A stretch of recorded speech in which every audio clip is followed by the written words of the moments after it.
O texto que eu quero nessa noite compartilhar com vocês hoje é um texto bastante conhecido. Eu quero falar nessa noite sobre o pecado da idolatria. E para isso eu quero tomar por base o texto de Êxodo 32, que narra o episódio do bezerro de ouro. E eu tenho certeza de que para a maioria de vocês, só de mencionar bezerro de ouro, a história inteira já veio à mente. É uma história bastante conhecida. E eu faço isso porque recentemente no PG, no discipulado que nós estamos conduzindo ali, nós passamos algumas semanas debruçados, estudando. O pessoal do PG está tudo rindo ali para mim. Debruçados sobre essa história, e nós aprendemos, crescemos muito juntos, baseado nesse texto. E com essa oportunidade eu quis então compartilhar com vocês aquilo que Deus também tem nos ensinado. Êxodo capítulo 32. Eu queria então que você abrisse a sua Bíblia comigo e nós vamos fazer uma leitura inteira do texto, do versículo 1 ao versículo 14. Êxodo 32, de 1 a 14.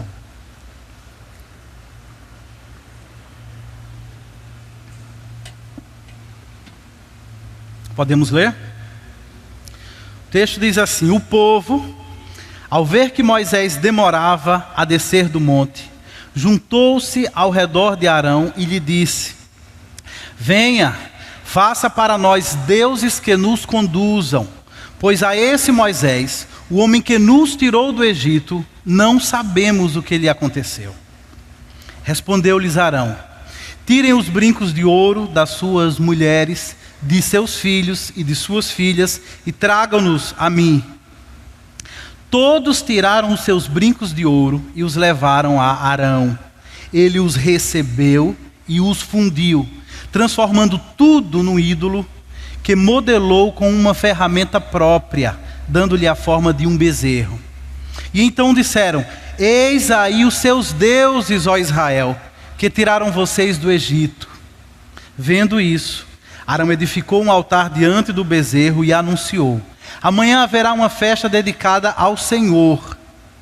Na manhã seguinte, ofereceram holocaustos e sacrifício de comunhão.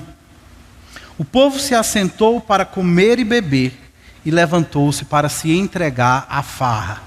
Então o Senhor disse a Moisés: desça, porque o seu povo que você tirou do Egito corrompeu-se.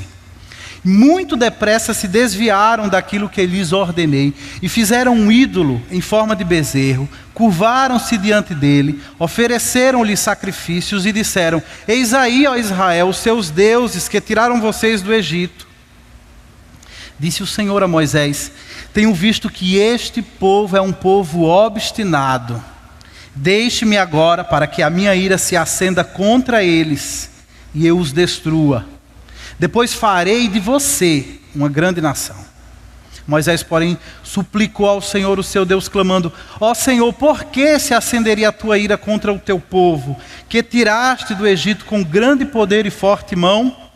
Porque diriam os egípcios: foi com a intenção maligna que ele os libertou, para matá-los nos montes e bani-los da face da terra? Arrepende-te do fogo da tua ira, tem piedade, e não tragas este mal sobre o teu povo.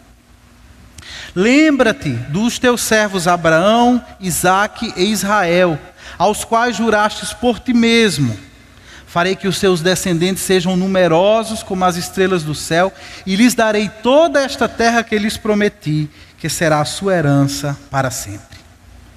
E sucedeu que o Senhor arrependeu-se do mal que ameaçara trazer sobre o povo. Baixe a sua cabeça, nós vamos orar.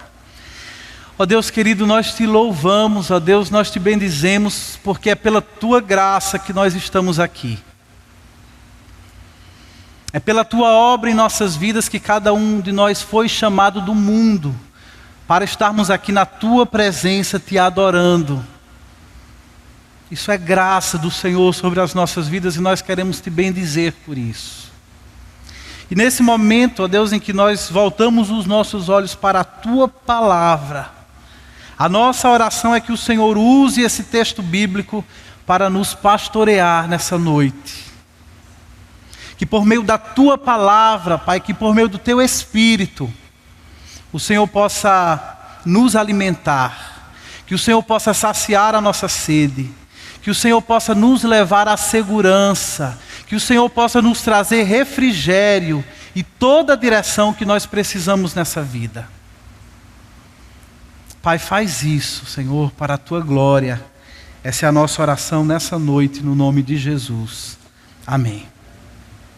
Irmãos, eu não sei exatamente qual foi a primeira vez que você ouviu essa história. Eu também não sei exatamente quando foi a primeira vez que eu ouvi essa história. Mas eu sempre lembro, desde que eu me entendo por gente, de folhear um livro de histórias bíblicas, desses livros infantis que tem ilustrações. E uma das histórias que mais chamava a minha atenção era justamente essa história do bezerro de ouro. E eu não sei tudo que eu podia entender dessa história até aquela época, mas uma coisa eu lembro, que já me surpreendia o fato de que, numa página, eu poderia ver a ilustração do povo de Deus sendo liberto do Egito e atravessando o Mar Vermelho. E bastava eu virar a página daquele livro e esse mesmo povo estava adorando o tal bezerro de ouro. No livro que eu tinha na minha infância, essas duas histórias estavam uma na sequência da outra. Sabe que esses livros, eles são uma seleção de várias histórias bíblicas. E eu me perguntava como é que o povo que acabou de atravessar o Mar Vermelho, por obra de Deus, agora está adorando um bezerro de ouro. Bem, o que eu não poderia mesmo perceber àquela altura é que essa história não é apenas a história do povo hebreu, de muitos séculos atrás. Naquela época eu achava que isso era um fato que tinha acontecido com eles apenas. Levou alguns anos para que eu percebesse que essa história também é a minha história. Não sei se você já chegou ao ponto de perceber que essa é a nossa história. Não apenas num ponto específico da nossa vida, mas talvez diversas vezes, infelizmente, na nossa caminhada, de uma página para outra, nós deixamos de adorar ao Senhor nosso Deus, que nos libertou do Egito, e passamos a nos prostrar diante de um bezerro de ouro. É nessa intenção que eu quero retomar essa história com você hoje à noite, a fim de que nós possamos aprender com os erros do povo de Deus, a fim de que nós sejamos mais cautelosos e a fim de que venhamos a evitar o pecado da idolatria. O que é que esse texto nos ajuda a entender sobre isso? Antes de nós entrarmos e começarmos a tecer comentários acerca de cada um dos versículos que nós acabamos de ler, deixa eu tentar contextualizar para você essa história. As histórias da Bíblia, afinal, elas não surgem do nada. Elas não caem de paraquedas nas páginas da Bíblia. Tem um contexto. Em que contexto essa história que nós acabamos de ler, ela se insere? Em primeiro lugar, e o mais óbvio, ela se insere no contexto do Êxodo. Essa é uma história do povo de Deus que se passa pouco tempo depois deles terem sido libertados do Egito. Aproximadamente 90 dias após a libertação do Egito. Não é muito tempo, não é? É bem pouco tempo.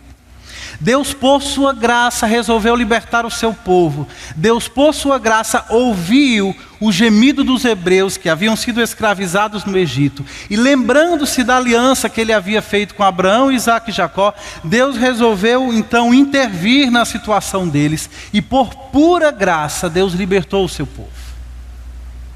Eles não mereciam ser libertos. Eles não conquistaram essa libertação. Eles não trabalharam por essa libertação, mas tão somente eles foram agraciados por Deus. E como diz a própria palavra, eles foram como que transportados sobre as asas de águia, que era o próprio amor de Deus que estava tirando aquele povo da casa da servidão para que eles pudessem experimentar a liberdade no Senhor.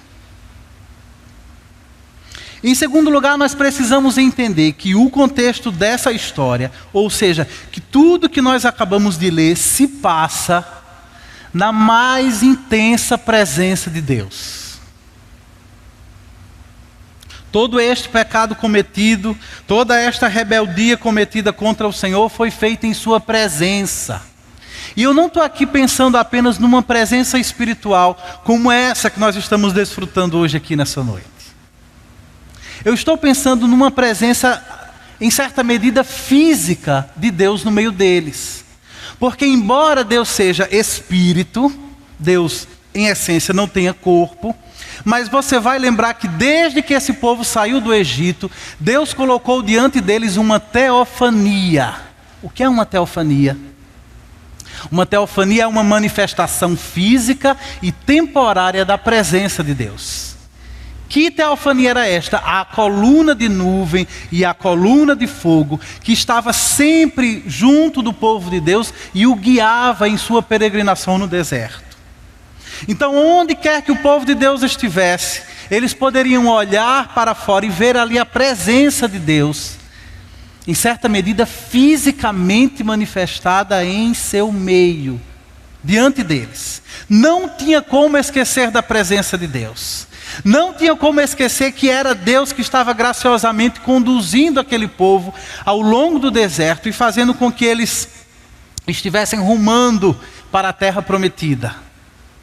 E veja, essa não é uma teofania qualquer, como se existisse teofania qualquer. Na verdade, teofanias são extremamente raras ao longo da Bíblia. E esta é a teofania de maior duração. Imagina uma teofania que dura 40 anos, nem é tão temporária assim. Essa teofania durou tanto tempo que ela inclusive desafia a própria definição do que é uma teofania, que seria uma manifestação física e temporária. Essa durou tempo demais, quase que a palavra temporária não pode ser aplicada a ela, mas ainda assim pode porque não foi eterna. E se você acha que isso ainda era pouco, a presença de Deus era nítida no meio desse povo pela provisão que o Senhor estava fazendo na vida deles diariamente. Porque embora estivessem num deserto, não lhes faltava pão. Todos os dias o Senhor enviava o maná. Todos os dias o povo de Deus comia o pão que descia do céu sobre a vida deles. Embora estivesse no deserto, não lhes faltava água, porque o Senhor já havia feito jorrar água da rocha. Portanto, por todos os motivos, e em tudo que esse povo olhasse à sua volta, eles só poderiam ver uma coisa: Deus. Deus em seu meio, Deus em sua providência, cuidando, sustentando, guiando esse povo do Egito para a terra prometida. Isso é uma coisa que a gente não pode deixar de perceber. E como se isso ainda não fosse o suficiente, você precisa lembrar que essa história que nós acabamos de ler, ela se insere no contexto mais exato do pacto no Sinai. Quando chegamos em Êxodo capítulo 19, nós somos informados que faziam apenas 3 meses que o povo de Deus havia sido liberto do Egito, e agora eles se encontravam ao pé do Monte Sinai, e o Senhor resolveu descer no Monte Sinai para encontrar com o seu povo, para revelar ali a sua lei, para estabelecer uma aliança com eles. Esse foi um dos momentos mais dramáticos da história de Israel em todo o Antigo Testamento, o encontro com Deus no Monte Sinai. A descrição que o autor faz desse texto é impressionante. Diz que o monte inteiro fumegava, porque Deus tinha vindo como fogo sobre aquele monte. Além disso, havia um barulho muito forte, como o som de muitas trombetas. E como se isso ainda não fosse suficiente, o monte tremia. E não apenas o monte, mas o povo de Deus também. Diante daquela manifestação dramática da presença de Deus, eles também tremiam de medo ao pé do monte. E estando ali, Deus então falou ao seu povo do fogo. São palavras que vieram do meio do fogo, da presença de Deus, diretamente para o povo, dizendo para eles como que eles deveriam se portar em sua trajetória. Dizendo para eles como era a forma de vida que agradava a Deus. Deus falou ao seu povo aquilo que nós hoje conhecemos pelos 10 mandamentos.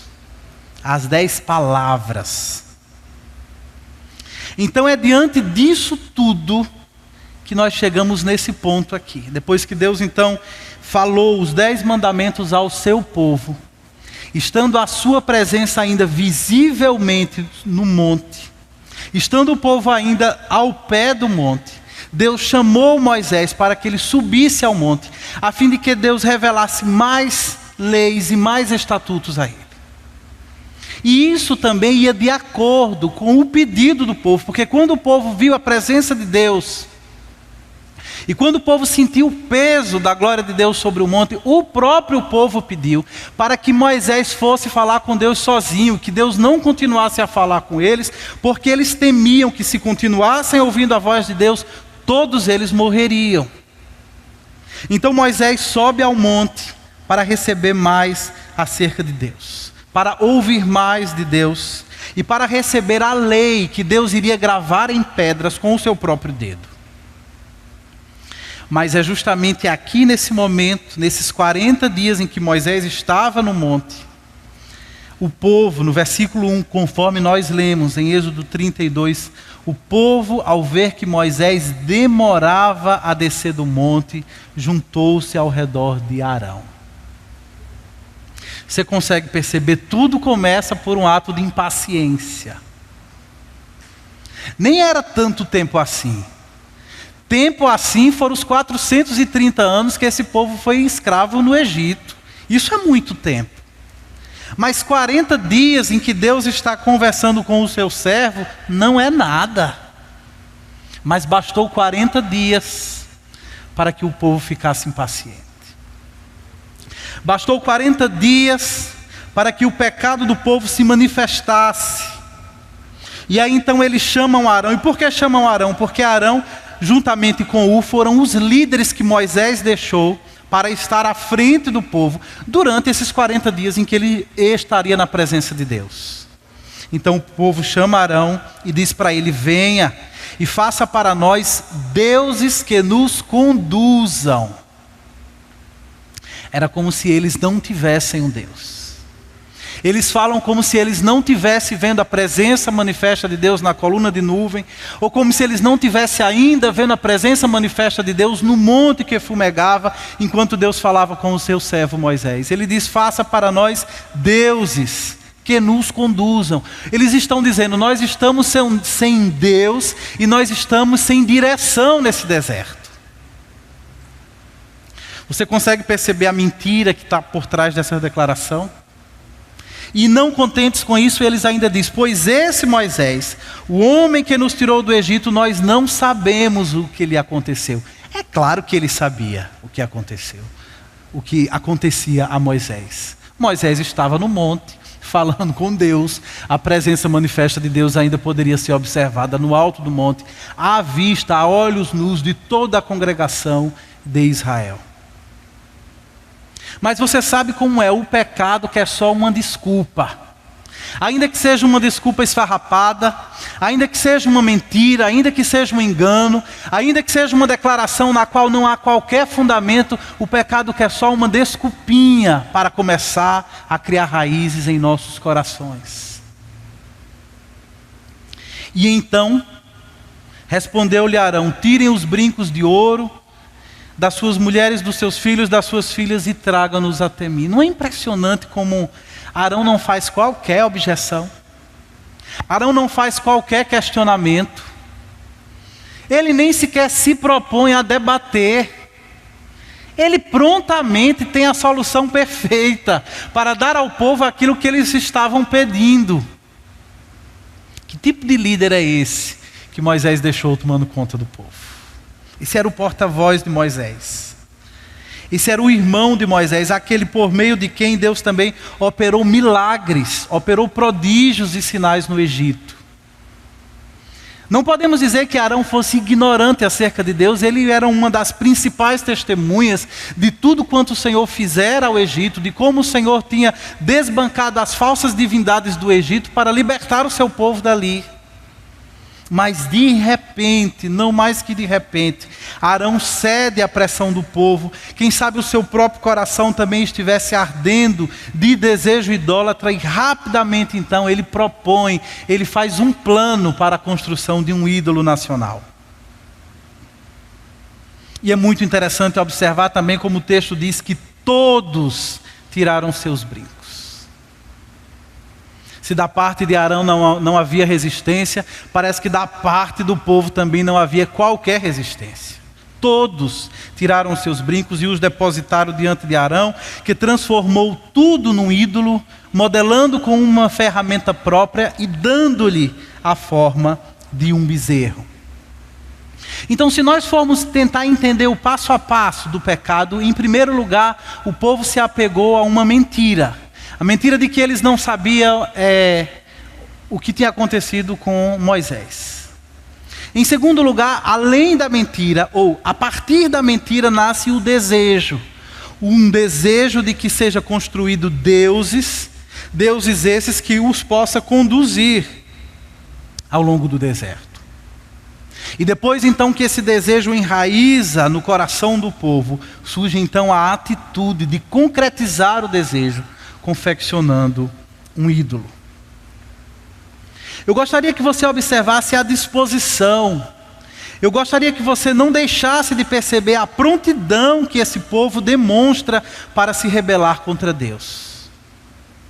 Quando Deus vem até eles em Êxodo capítulo 19, para estabelecer uma aliança com eles, quando Deus fala com o povo, a resposta do povo é: faremos tudo o que o Senhor, o nosso Deus, nos ordenar. Algumas páginas depois, em Êxodo 24, o povo repete a mesma declaração: faremos tudo quanto o Senhor, o nosso Deus, nos ordenar. Mas essa declaração, acho que era fogo de palha. Não resistiu a 40 dias de espera de Moisés sobre o monte, e o povo já queria um ídolo, já queria se entregar à idolatria, o povo já queria rejeitar a glória de Deus visivelmente à sua volta e fazer para si ídolos, construção das suas próprias mãos. E para isso então o povo mostra uma disposição e mostra uma prontidão incomum.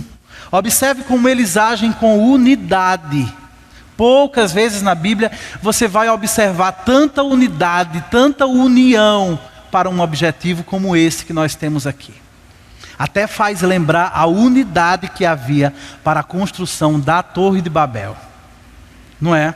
Se você conhece essa história, você deve ver o paralelo. Além disso, perceba a generosidade. Todo mundo abriu mão de uma joia, todo mundo abriu mão de um bem, a fim de construir aquele ídolo. Parece até que não havia ninguém que fosse demasiadamente apegado aos seus próprios bens. Eles estavam dispostos a ser generosos. E mais que isso, note também a habilidade.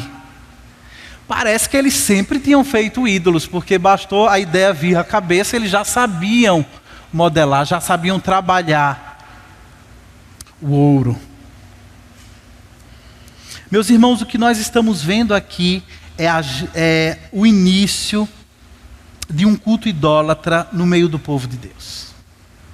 Este obviamente não é o primeiro pecado do povo. Eles já haviam pecado diversas vezes antes. Mesmo depois que eles haviam sido libertos do Egito, eles já vinham demonstrando atitudes pecaminosas, murmuração, por exemplo.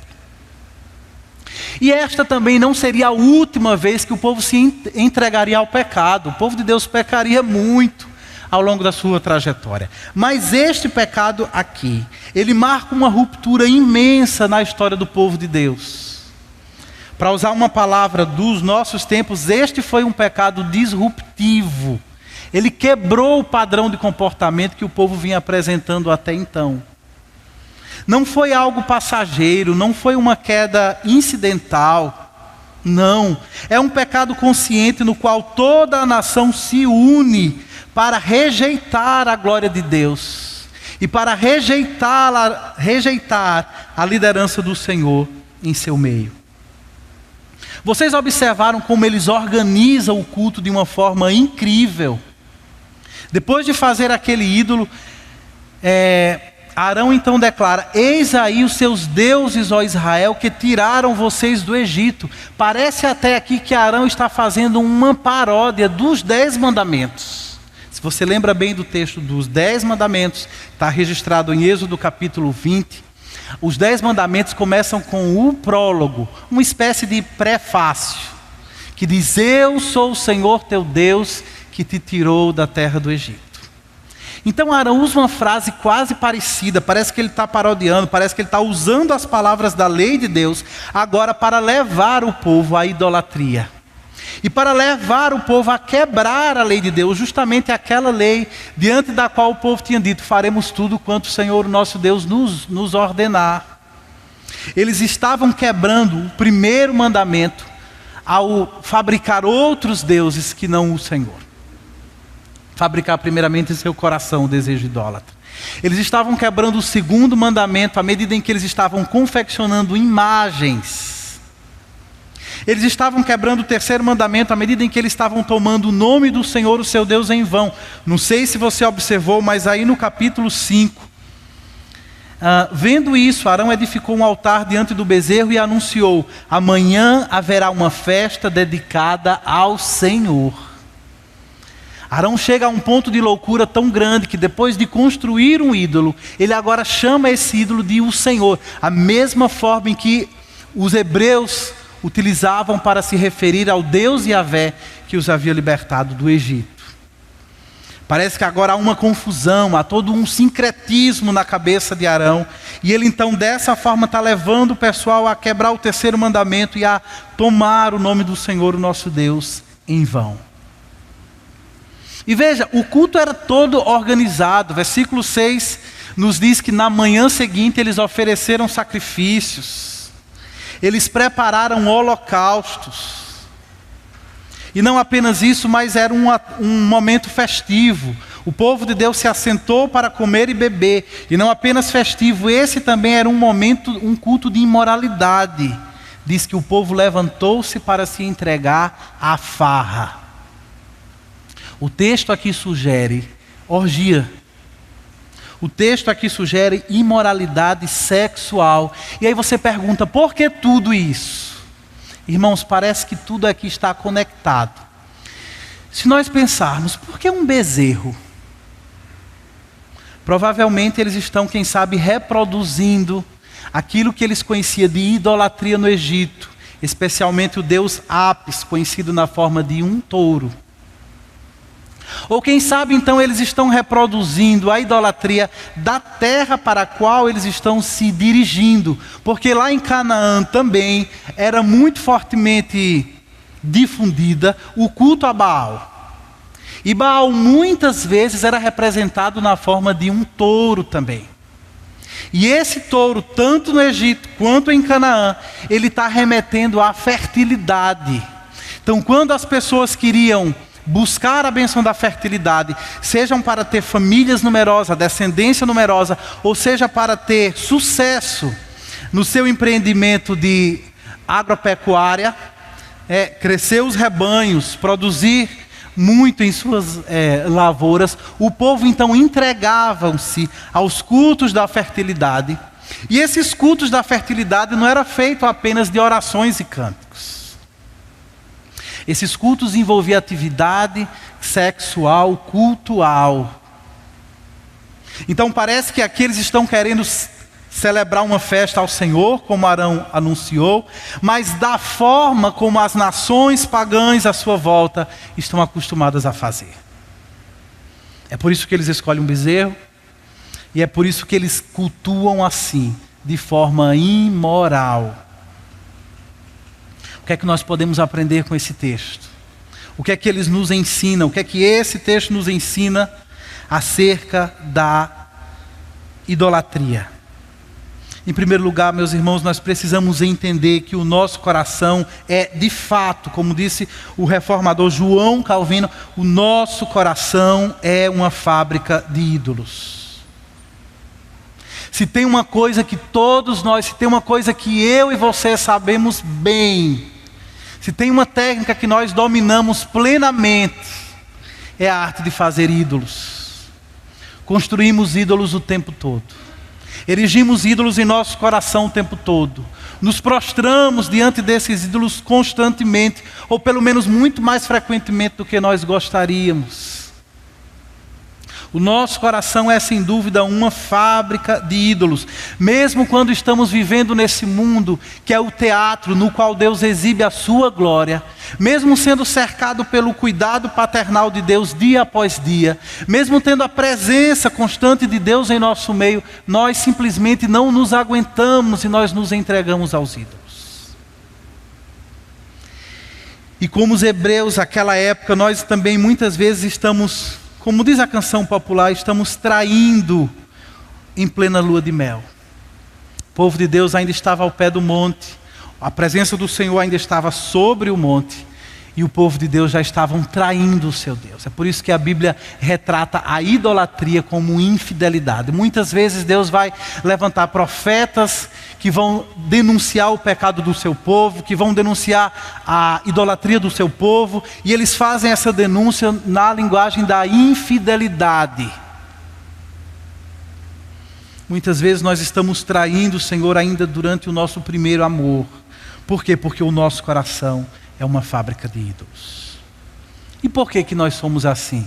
Nós precisamos entender, irmãos, que foi Deus que nos fez. Foi Deus que nos criou a sua imagem e semelhança. E foi Deus que colocou dentro de nós esse desejo de adorar.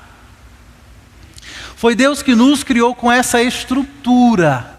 Nós fomos criados para adorar. Os cientistas classificaram os homens como homo sapiens. Eu acho engraçado que um teólogo diz que, biblicamente, nós somos homo adorans. Nós fomos feitos para adorar, e essa talvez seja a nossa principal característica, levando em consideração a criação. Então é Deus que colocou dentro do nosso coração esse anseio, esse desejo pela eternidade, esse desejo pela transcendência, essa inclinação natural para adorarmos.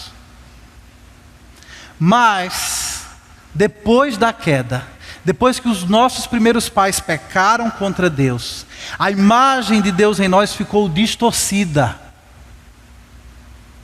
E embora nós ainda tenhamos essa inclinação para a adoração, por termos agora uma natureza caída, essa inclinação para adorar, ela é direcionada em outras direções que não o Senhor, o nosso Deus, o Criador de todas as coisas. Então nós ainda temos a estrutura da adoração, mas ela está constantemente sendo direcionada para alvos equivocados. E é por causa disso então que nós devemos pensar, nós devemos entender aquilo que a Bíblia nos diz, e a denúncia que a Bíblia faz acerca do seu povo, de que nós constantemente parece que estamos prontos para nos entregarmos à idolatria. Como que nós poderíamos então definir a idolatria? A idolatria pode ser facilmente definida como confiar em algo ou alguém da forma como se deveria confiar em Deus. É se apegar a algo ou a alguém da forma como nós deveríamos nos apegar a Deus. É quando o rapaz diz: se ela não casar comigo, eu não serei feliz jamais. É quando você pensa: se eu não conseguir este trabalho, eu serei infeliz por toda a minha vida. É quando você diz: se Deus não me curar, então não há nenhum motivo para que eu continue adorando a esse Deus. Você coloca toda a sua confiança, você coloca todo o seu senso de satisfação, todo o sentido da sua existência em um desejo, em um ídolo que foi construído em seu coração pecaminoso. E você coloca toda a sua vida a depender disso, quando você deveria depender em todas as coisas única e exclusivamente de Deus somente. O que esse texto nos ensina, irmãos, que não apenas nós devemos entender que o nosso coração é uma fábrica de ídolos, mas ele nos ensina também que nós devemos constantemente estar na presença de Deus e em oração pedir que o seu Espírito sonde o nosso coração e então que ele possa expor, que ele possa trazer à tona os ídolos que estão lá dentro escondidos. É isso que está acontecendo com o povo no deserto. Eles deixaram o Egito, uma terra de ídolos, mas a idolatria foi junto com eles em seus corações. E agora, ao longo do deserto, ao longo do calor do deserto, Deus está dando a eles a oportunidade de conhecerem quem eles realmente são. Deus está dando a eles a oportunidade de que os seus ídolos, os seus pecados venham à tona, para que Deus possa tratá-los um a um. E se nós queremos levar Deus a sério, se nós queremos de fato viver para a sua glória, é isso que nós também precisamos fazer. Precisamos diante de Deus pedir que o Santo Espírito sonde o nosso coração, que o Santo Espírito sonde o mais profundo da nossa alma e que Ele traga à tona, que Ele exponha os ídolos que estão ali escondidos. Às vezes nós podemos pensar que somos adoradores fiéis do Senhor. E podemos estar bastante enganados, desconhecendo os ídolos que se abrigam e que crescem, que tomam corpo em nossos corações. Eu não sei quais são os ídolos que você tem cultivado. Se drogas, sexo, pornografia, sensualidade, riquezas, conforto, poder, fama, prestígio na sociedade, ou quem sabe a aprovação dos homens à sua volta. O que é que tem competido em seu coração pela adoração que deveria se dar exclusivamente em relação a Deus? O que é que tem mexido com a sua cabeça e feito você pensar que sem aquilo você não pode ser feliz? O que é que tem tirado noites de sono e feito você acreditar que se você não alcançar isso ou aquilo, não há sentido para a sua existência? É só o Espírito de Deus que pode nos mostrar isso. É só o Espírito de Deus que pode trazer à tona essas realidades que estão escondidas em nossos corações. Irmãos, se nós formos pensar de forma prática, nessa luta diária e constante contra a idolatria, eu penso que é muito importante, é muito útil que nós entendamos a dinâmica da idolatria na nossa vida. Como é que ela se processa? Como é que o desejo idólatra nasce, cresce e se desenvolve em nossa vida? O texto que nós acabamos de ler, ele já nos mostrou isso. Não sei se você já percebeu. Tudo começa com um pensamento. Tudo começa com uma crença falsa, com uma convicção equivocada. O povo de Deus aqui, de uma hora para outra, passou a acreditar que não sabia o que tinha acontecido com Moisés. E depois então que você nutre bastante essa convicção equivocada no coração, depois que isso se torna uma certeza arraigada na sua mente, então isso desce ao seu coração e essa crença torna-se um desejo. E você deixa de apenas acreditar para agora desejar, você dá um passo além. Agora você deseja, você anseia, agora você anela por isso. Depois que o povo de Deus acreditou que Moisés havia desaparecido, eles começaram a desejar um Deus que os conduzisse ao longo do deserto. E depois que esse desejo se instala no coração, o último e o fatal passo que está por vir é você concretizar, é você materializar, é você dar atitudes concretas que demonstram que você já sucumbiu diante daquele ídolo. Se você pensar bem, é exatamente isso que aconteceu aos nossos pais no Éden. Tudo começou com uma crença equivocada. De uma hora para outra, induzido pela serpente, a mulher começa a questionar a palavra que Deus tinha dado a ela. Será que ela podia ou não poderia comer daquele fruto proibido? Quais seriam as verdadeiras intenções pelas quais Deus proibiu que ela comesse daquele fruto? É porque ela morreria? Ou é porque Deus sabe que se ela comesse daquele fruto, os olhos dela se abririam e ela seria conhecedora do bem e do mal como Deus? A crença equivocada vai sendo induzida pelo tentador na cabeça da mulher, e depois que aquilo vira uma certeza, o próximo passo é o desejo. Depois a mulher olha para o fruto e começa a vê-lo como algo agradável, como algo desejável, como algo atraente. Meus irmãos, quando o desejo se instala em nosso coração, só Deus para nos livrar da queda. É o que acontece com Eva. Ela toma do fruto, come, não apenas come, mas ela também dá para o seu esposo. É o que aconteceu com os hebreus no deserto. Eles não apenas acreditam equivocadamente, eles não apenas desejam pecaminosamente, eles concretizam. Eles passam do pensamento para o sentimento e vão à ação concreta de se desviar e de rejeitar a glória de Deus revelada em seu meio. Então, quando nós entendemos a dinâmica da idolatria na nossa vida, nós ficamos mais preparados para perceber o desenvolvimento de novos ídolos em nosso coração. E então, percebendo-os mais claramente, a gente pode lutar especialmente em seus primeiros estágios. Combata falsas crenças que querem se instalar na sua mente com a palavra de Deus. A palavra de Deus é a verdade. O salmista diz que ela é luz para os nossos pés, ela é lâmpada para os nossos pés e ela é luz para o nosso caminho. Então, sempre que algum pensamento equivocado começar a rondar na sua mente, volte-se para ouvir a voz de Deus outra vez e apegue-se à voz de Deus, à medida em que você rejeita a voz do tentador. Devemos, queridos irmãos, buscar discernir se as nossas convicções, se os nossos desejos, se as nossas atitudes diárias, elas estão nos levando para mais perto de Deus, ou se elas estão nos levando para longe de Deus.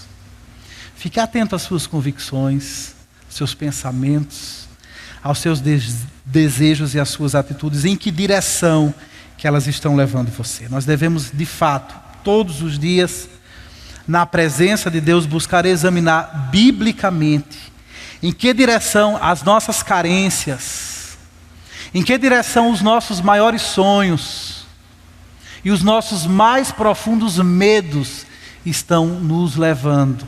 Carências, sonhos e medos. Sonhos no sentido de desejo.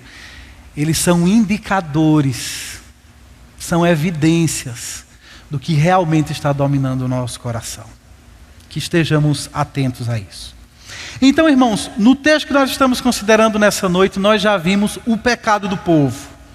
Foi exatamente isso que nós vimos dos versículos de número 1 a 6.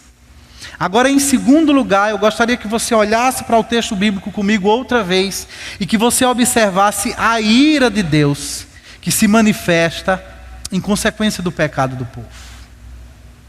Você lembra como Deus reagiu? Você percebeu que Deus não fingiu que não viu? Você percebeu que Deus não varreu para debaixo do tapete o pecado do povo? Versículo 7 do capítulo 32 de Êxodo diz: Então o Senhor disse a Moisés: Desça, porque o seu povo que você tirou do Egito corrompeu-se. O que nós temos aqui é Deus expondo a expressão externa da idolatria do povo. Deus aqui não faz questão alguma de ser politicamente correto. Deus não faz concessões para o sincretismo, tão comum em nossa época. Deus não tem qualquer intenção de agradar os homens com um discurso relativista. Se Deus pensasse como os homens da nossa época pensam, Deus poderia dizer: ok, é diferente, mas é apenas a forma deles expressarem a sua fé em mim. Afinal de contas, Deus é um só. Não é assim que os homens da nossa época pensam? Não é assim que nós aprendemos desde sempre? O Deus que se revela na Bíblia não é assim. Ele não é politicamente correto. Ele diz para Moisés: Moisés, desça, porque o seu povo que você tirou do Egito corrompeu-se. Algumas outras traduções dizem: o povo que você tirou do Egito perverteu-se. Com essas palavras, Deus está dizendo que aquela atitude pecaminosa não é uma falha qualquer, não é um erro qualquer, não é uma ignorância qualquer, mas aquilo é perversão, aquilo é corrupção do mandamento de Deus para eles. Aquilo é um desvio, é justamente essa palavra que Deus vai usar na sequência. Versículo 8, Deus diz: muito depressa eles se desviaram daquilo que lhes ordenei. A idolatria não é um pecado qualquer. Ainda que ela seja recorrente, ela não é normal. Né? Dor de dente dá em todo mundo, mas não é normal. Quando o nosso dente está doendo, a gente corre para tratá-lo. Então a idolatria também, embora ela seja recorrente, ela não é normal. Deus não olha para a idolatria com normalidade. Por mais que seja recorrente na sociedade, Deus olha e chama ela pelo que ela é. Ela é corrupção, ela é perversão, ela é desvio. Você percebe aí como Deus diz, muito depressa eles se desviaram. O texto começa com o povo dizendo que Moisés demorava muito para descer. E aqui é como se Deus estivesse dizendo, não é Moisés que demora muito para descer, é vocês que são muito rápidos em se entregar à idolatria. É vocês que são muito rápidos, muito prontos, muito dispostos a se esquecer e a rejeitar daquilo que eu falei para vocês. Muito depressa se desviaram daquilo que lhes ordenei. E fizeram um ídolo em forma de bezerro e curvaram-se diante deles, ainda oferecendo sacrifícios e dizendo, eis aí, ó Israel, os seus deuses que tiraram vocês do Egito. Deus está aqui denunciando as evidências, as expressões externas do pecado do povo. Deus está aqui mostrando as provas irrefutáveis de que esse povo havia se desviado do mandamento de Deus. No versículo seguinte, o versículo 9, Deus sai então das evidências externas do pecado e Deus vai ao cerne, Deus vai ao coração. Disse o Senhor mais a Moisés, tenho visto que este povo é um povo obstinado. Pronto. O bezerro de ouro, irmãos, era apenas a materialização. O bezerro de ouro era apenas a manifestação externa. O problema mesmo era o coração obstinado do povo. É como Paulo diz, escrevendo aos Coríntios, falando sobre a idolatria, Paulo diz, o ídolo em si nada é. Referindo-se ao artefato, à imagem idólatra, Paulo diz, o ídolo em si nada é. De fato, o ídolo em si nada é, porque na realidade ele nem sequer existe. Vocês já entenderam isso? Muitas pessoas falam sobre esse ídolo, ou aquele ídolo, essa entidade ou aquela entidade, como se eles de fato existissem no mundo real, no mundo físico ou no mundo espiritual. Mas irmãos, eles nem sequer existem, porque no mundo só existe aquilo que Deus criou, e Deus não criou ídolos. O problema então não é o artefato, o problema mesmo, o problema original é a idolatria no coração. É o coração obstinado, é o coração teimoso. Em traduções mais antigas diz, este povo é um povo de dura cerviz. Deus está usando aqui uma metáfora da agropecuária. Você tem aquele boi ou você tem aquele cavalo que não segue na direção do seu dono. Ele teima em se desviar do caminho que ele deve seguir. Isso é a dura cerviz da qual Deus está acusando o seu povo.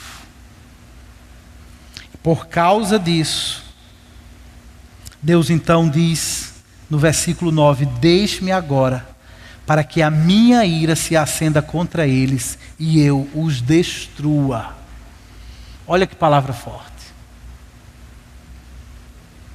Para quem acha que o nosso Deus é um Deus de amor, e que por ser amor ele não é também justiça, que por ser amor ele também não é santidade, que por ser amor ele também não é fogo consumidor, aqui está uma palavra muito clara. Deus diz, deixe-me agora, para que a minha ira se acenda contra eles e eu os destrua. Aquele povo que havia sido alvo da graça de Deus está agora com a sua existência ameaçada. O Senhor está decretando uma sentença contra eles, e é uma sentença de destruição. É pena de morte que Deus está declarando contra eles. Deus ainda assim manteria a sua aliança, porque Ele diz, depois farei de você, ou seja, farei de Moisés, uma grande nação. Meus irmãos, o que nós temos aqui é justamente aquilo que Paulo já nos ensinou. Nós vimos em Romanos capítulo 1, versículo 25, quando Paulo escreve que os homens trocaram a verdade de Deus pela mentira, adorando e servindo a criatura em lugar do Criador, que é bendito para sempre. O que nós vemos aqui é o que Ezequiel escreveu também em capítulo 14, versículo 3, denunciando a idolatria dos hebreus, o povo de Deus da sua época. E Ezequiel diz: filho do homem, ou Deus diz a Ezequiel: filho do homem, estes homens ergueram ídolos no coração e puseram tropeços ímpios diante de si. Tudo isso nós podemos ver claramente ilustrados nessa história que nós acabamos de ler. E por causa disso, então, Deus declara uma justa sentença contra esse povo. E a sentença é de extermínio, a sentença é de destruição. E talvez um leitor dos nossos dias, ao ler esse texto, fala: puxa vida, quem é esse Deus tão cruel? Será que o nosso Deus é um genocida? Será que ele mata pessoas sem motivo? Irmãos, não é sem motivo. Um princípio que percorre toda a Bíblia é que a alma que pecar, essa morrerá. E nas palavras do Novo Testamento, o salário do pecado é a morte. Então o que Deus está fazendo aqui, ou o que Deus está declarando fazer, não é nada diferente daquilo que é anunciado na Bíblia toda, de Gênesis a Apocalipse. O salário do pecado é a morte. E se Deus deseja agora destruir toda esta geração, Ele o faz em sua inteira justiça, em sua santidade. O que é que nós podemos aprender então com a declaração ou com a manifestação da ira de Deus? Eu creio, meus irmãos, que esse texto nos ensina também que nós precisamos enxergar a idolatria da forma como Deus enxerga. Como pessoas caídas que somos, nós costumamos ser muito tolerantes com a idolatria. Qualquer que seja a desculpa, qualquer que seja a justificativa, por mais frágil que seja, facilmente ganha a nossa concordância, ganha o nosso ok. Nós costumamos justificar os nossos ídolos de muitas formas. Nós temos um olhar indulgente para com a idolatria, nossa e das pessoas à nossa volta. Mas o texto está nos mostrando que não é assim que Deus trata o pecado. Não é assim que Deus trata com a idolatria. Nós somos muito simpáticos ao relativismo e ao sincretismo da nossa época. E muitas vezes nós nos parecemos muito com os reis de Israel e os reis de Judá. A lei que eles tinham da parte de Deus era que durante o seu reinado, eles deveriam destruir todos os altares idólatras de Israel. Não do mundo inteiro, mas do seu território. Destruir os altares idólatras, destruir lugares de adoração, postes sagrados, ídolos, imagens idólatras. E muitas vezes até os reis considerados fiéis a Deus, eles deixavam de destruir os ídolos. E isso depois, ou não muito tempo depois, se mostrava uma pedra de tropeço para o povo de Deus. Isso aconteceu diversas vezes ao longo da história. Essa inclusive é uma evidência que é continuamente repetida na Bíblia para provar que um determinado rei agiu mal perante o Senhor. Mas até reis que foram fiéis ao Senhor, como Asa, apesar de ter andado na presença de Deus, ele deixou de destruir os ídolos e os altares sagrados que havia no território do povo de Deus. E nós somos muito parecidos com eles, nós somos indulgentes, nós somos tolerantes. Nós precisamos então aprender a olhar para a idolatria com as lentes de Deus, com a ótica de Deus. Então, antes que você ceda facilmente às justificativas idólatras que o seu coração engenhosamente inventa, eu queria que você lembrasse de pelo menos 5 coisas. Em primeiro lugar, nós devemos olhar para a idolatria com a seriedade que de fato requer, Porque a idolatria nos leva a desprezar a glória do Deus vivo e verdadeiro e buscar a nossa própria glória e a nossa própria satisfação.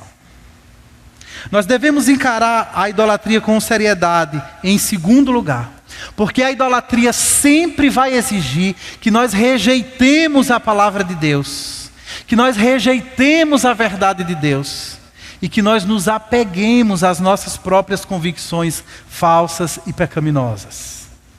Em terceiro lugar, nós devemos olhar para a idolatria com seriedade, porque a idolatria destrói o nosso contentamento, a idolatria rouba a nossa paz. À medida em que ela vai gerar desejos nos nossos corações, falsos desejos nos nossos corações, que nunca jamais poderão ser plenamente satisfeitos. Em quarto lugar, a idolatria deve ser encarada com seriedade, porque ela requer que nós esqueçamos de tudo que nós sabemos acerca de Deus, que nós nos esqueçamos de tudo quanto o Senhor já fez em nossa vida, que nós nos esqueçamos das preciosas promessas que Deus tem para o seu povo, e nós nos apeguemos às falsas expectativas daquilo que os ídolos prometem fazer por nós e que jamais farão. Em quinto lugar, nós precisamos aprender a olhar para a idolatria com a maior seriedade. Porque a idolatria dissolve o nosso testemunho e a idolatria inviabiliza a nossa missão no mundo.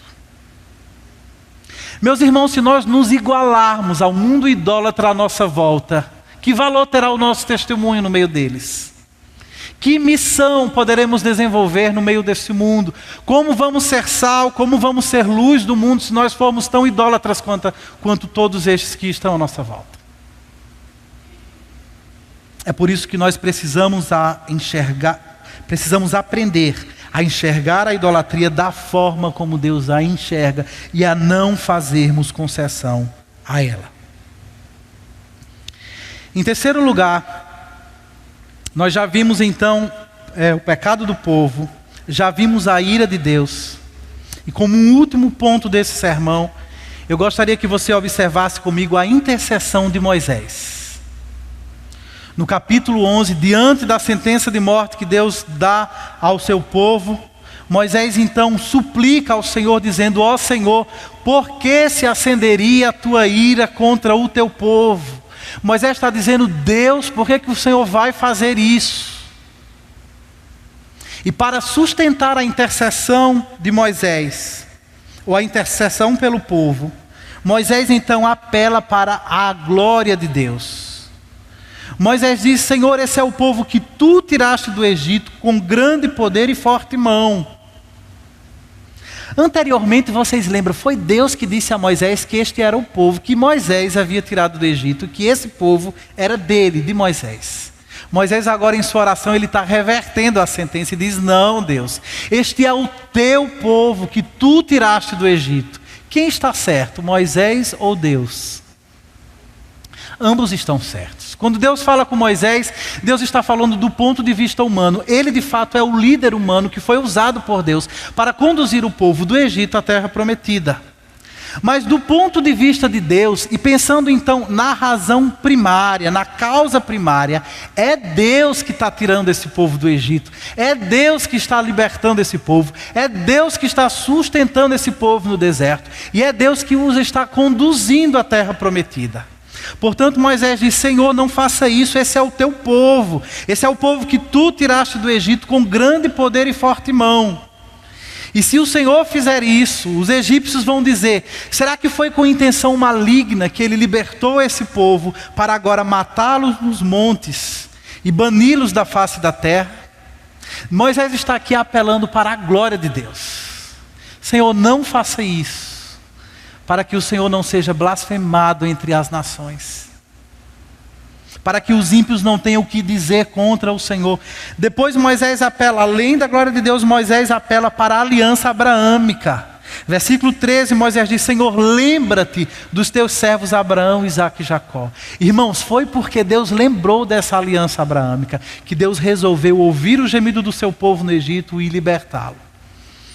Agora Moisés está dizendo: Senhor, lembra outra vez da tua aliança e não extermines o povo. E por fim, como resposta à intercessão cuidadosa de Moisés, a misericórdia de Deus é concedida. No versículo 14, diz que o Senhor arrependeu-se do mal que ameaçara trazer ao povo. Para algumas pessoas a palavra arrepender causa uma confusão imensa, né? Como é essa história de Deus arrepender-se? Muito facilmente nós podemos entender que a Bíblia frequentemente utiliza metáforas. Nós estamos aqui diante de uma delas, que a teologia classifica como antropopatia, que é a atribuição de sentimentos humanos a Deus, para nos fazer entender de forma aproximada qual é a disposição de Deus num dado momento. E então não significa que Deus está arrependido porque Ele não sabia que o povo ia entregar-se ao pecado. Não, Deus sempre soube de tudo.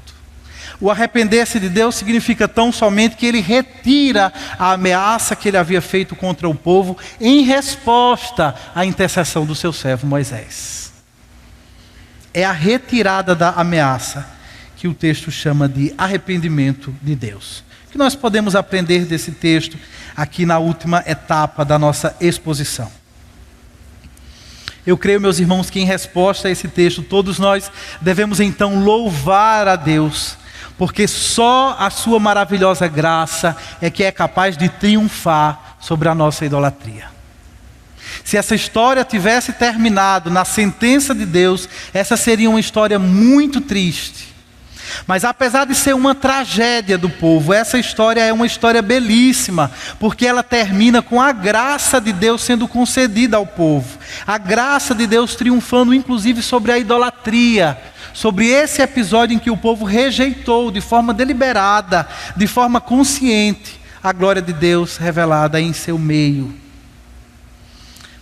Com a graça de Deus concedida, Deus está demonstrando que Ele não quer apenas libertar o povo do Egito, mas Ele quer também libertar o coração de cada um deles da idolatria.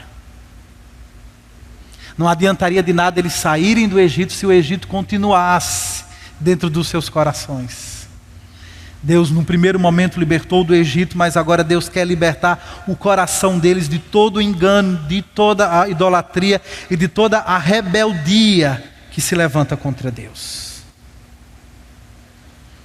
O nosso coração é um coração rebelde, é um coração enganoso, e como os hebreus no deserto, o nosso coração também é um coração idólatra. Mas a boa notícia é que Deus é rico em misericórdia. E Ele é capaz de não apenas perdoar os nossos pecados, mas Ele é poderoso para transformar o nosso coração idólatra e nos libertar dos ídolos. Queridos, a idolatria não pode ser vencida na força do braço. Ela não pode ser vencida pela minha disciplina pessoal. Ela não pode ser vencida pelo meu desempenho religioso. Mas ela pode ser vencida pela graça de Deus. Se você quer vencer a idolatria, você precisa saber que ela só pode ser vencida pela graça por meio da fé. Se você quer vencer a idolatria, o que você precisa todos os dias é ouvir o Evangelho outra vez, acolher a palavra de Deus em seu coração com fé, a fim de que você tenha forças para dar as costas aos ídolos e se colocar na direção do Deus vivo. Para concluir, meus irmãos, essa palavra, nós precisamos lembrar sempre que os ídolos são decepcionantes. Os ídolos são mentirosos, eles nunca entregam aquilo que eles prometem. Os ídolos vão sempre nos deixar feridos, machucados e frustrados. E é possível que nessa noite você se sinta dessa forma. E se você não se sente dessa forma hoje, é bem provável que você já se sentiu assim algumas vezes ao longo da sua vida. Você confiou a sua razão de viver, você confiou a sua fidelidade, a sua felicidade, você confiou a sua alegria a algo ou a alguém, e no final não foi isso que você colheu. Não foi isso que você recebeu, e você ficou machucado, você ficou ferido, você ficou quebrado. O que você precisa é voltar-se dos ídolos para Deus. Volte-se nessa noite para o Deus vivo, que apesar de ser santo e ser justo, apesar de tratar o pecado com o rigor que esse pecado merece, é também um Deus misericordioso, Ele está disposto a perdoá-lo. Se você quer vencer a idolatria, volte-se para Deus o Filho, que aplacou a justa ira de Deus, não apenas fazendo como Moisés, intercedendo em nosso lugar, mas Cristo morreu na cruz, e na cruz, morrendo em nosso lugar, Cristo suportou todo o peso da ira de Deus, para que hoje eu e você pudesse desfrutarmos do peso da sua glória, não mais do peso da sua ira. Você precisa colocar sua fé em Jesus. Se você quer de fato vencer a idolatria, você precisa voltar-se para Deus o Espírito. Só Ele é capaz de convencer, de converter, de modificar e de transformar o seu coração idólatra. Só o Espírito Santo é que é capaz de exercer uma influência santificadora em sua vida. E dia após dia Ele vai posicionar a sua estrutura de adoração em direção a Deus somente. O que nós mais precisamos é de Deus. Ele é tudo o que nós mais precisamos e Ele é suficiente. A sua graça nos basta. Que nós então descansemos em sua palavra e que nós fujamos da idolatria pela graça, por meio da fé. Que nós abandonemos os ídolos a fim de servir ao Deus vivo e verdadeiro. Amém. Curve a sua cabeça, ore ao Senhor nesse momento. Responda em oração aquilo que o Senhor falou ao seu coração através da palavra.